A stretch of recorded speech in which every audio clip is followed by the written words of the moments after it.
സുഖല്ലേ? ഇന്നത്തെ നമ്മുടെ റെസിപ്പി പുട്ട് നൂൽപുട്ടാണ് കേട്ടോ. അതെന്താന്നല്ല എല്ലാവരും ആലോചിക്കണേ.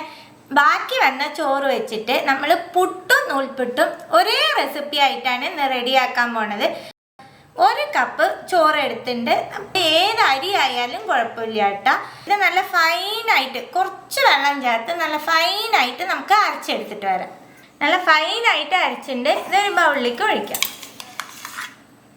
അരച്ച പേസ്റ്റിലേക്ക് 1 കപ്പ് നമ്മൾ നൂൽപുട്ടൊക്കെ ഉണ്ടാക്കണ ഫൈൻ അരിപ്പൊടി ചേർത്ത് കൊടുക്കാം. മാവിന് ആവശ്യമായിട്ടുള്ള ഉപ്പ് ചേർക്കാം. ഇത് നല്ലോണം നമുക്ക് നല്ല സോഫ്റ്റ് ഡോ ആയിട്ട് കുഴച്ചെടുക്കാം. വെള്ളം ചേർക്കേണ്ടി വരില്ല. നമ്മൾ അരച്ച ചോറിൽ തന്നെ നമുക്ക് കുഴച്ചെടുക്കാൻ പറ്റും. അരച്ച ചോറിൽ തന്നെ നമ്മൾ മാവ് കുഴച്ചെടുത്ത് ഒട്ടും വെള്ളം ചേർത്തിട്ടില്ല. ഇനി ഇതിലേക്ക് കുറച്ച് വെളിച്ചെണ്ണ ചേർത്ത് കുഴയ്ക്കാം. 1 ടീസ്പൂണിൻ്റെ അടുത്ത് ചേർക്കുന്നുണ്ട് കേട്ടോ. നല്ല സോഫ്റ്റായിട്ട് കുഴയ്ക്കണം. അപ്പോൾ കയ്യിൽ ഒട്ടിപ്പിടിക്കാണ്ടിരിക്കാൻ വേണ്ടിയിട്ടാണ് വെളിച്ചെണ്ണ ചേർക്കണം. വെളിച്ചെണ്ണയും ചേർത്ത് നല്ലോണം കുഴച്ചെടുത്തു. ഇപ്പം കണ്ടില്ലേ, ഒട്ടും വെള്ളം ചേർക്കാണ്ട് തന്നെ നമുക്ക് നല്ല സോഫ്റ്റായിട്ട് കുഴച്ചെടുക്കാൻ പറ്റും. നമ്മൾ നൂൽപുട്ട് പിഴിയുന്നില്ലേ, അതിലേക്ക് മാവ് വെച്ച് കൊടുക്കാം.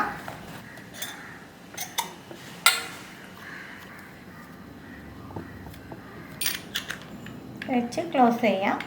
ഇതിപ്പോൾ ക്ലോസ് ചെയ്തു. ഇനി നമ്മൾ നൂൽപുട്ട് പിഴിയാൻ പോണത് പുട്ടിൻ്റെ കുഴലിലേക്കാണ് കേട്ടോ.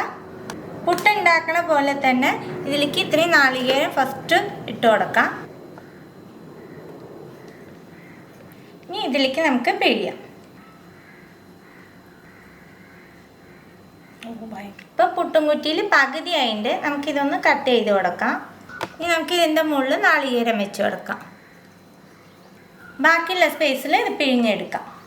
ഇപ്പം നമ്മൾ പുട്ടുംകുറ്റിയിൽ ഫുള്ളാക്കി പിഴിഞ്ഞെടുത്തു. ഇനി ഇത് കട്ട് ചെയ്ത് കൊടുക്കാം. ഇതിൻ്റെ മുകളിൽ നമുക്ക് കുറച്ച് നാളികേരം വയ്ക്കാം. പുട്ടും പാത്രത്തിൻ്റെ അടപ്പ് വെച്ച് അടയ്ക്കുന്നുണ്ട്. ഇനി നമുക്കിത് സ്റ്റീം ചെയ്തെടുക്കാം. 10 മിനിറ്റ് സ്റ്റീം ചെയ്യണം കേട്ടോ. പുട്ട് നൂൽപുട്ട് അത് വെച്ച് റെഡി ആയിട്ടാ. ഇനി നമുക്ക് ഫ്ലെയിം ഓഫ് ആക്കാം. 1 മിനിറ്റ് ഇങ്ങനെ തന്നെ ഇരിക്കട്ടെ. അതിൻ്റെ ശേഷം നമുക്ക് പുട്ടും കുറ്റീന്ന് മാറ്റിയാൽ മതി. നമ്മുടെ പുട്ടും നൂൽപുട്ടും റെഡി ആയിട്ടാ. ബാക്കി വന്ന ചോറുണ്ടെന്നുണ്ടെങ്കിൽ നമുക്ക് ഇതുപോലെ വെറൈറ്റി ആയിട്ട് ഉണ്ടാക്കാൻ പറ്റും. പുട്ട് ഇഷ്ടമില്ലാത്തവരും നൂൽപുട്ട് ഇഷ്ടമില്ലാത്തവരും അങ്ങനെ കുറേ പേരുണ്ടാവും. പക്ഷെ ഇതുപോലെ ഉണ്ടാക്കി കൊടുത്താൽ എല്ലാവർക്കും ഒരുപാട് ഇഷ്ടമാവും, പ്രത്യേകിച്ച് പിള്ളേർക്ക് കിട്ടാം. അപ്പോൾ എല്ലാവരും ട്രൈ ചെയ്ത് നോക്കണേ. ട്രൈ ചെയ്ത് നിങ്ങളുടെ ഫീഡ്ബാക്കൊക്കെ അറിയിക്കാം. പുതിയ റെസിപ്പി ആയിട്ട് അടുത്ത വീഡിയോയിൽ കാണാം. See you. Bye.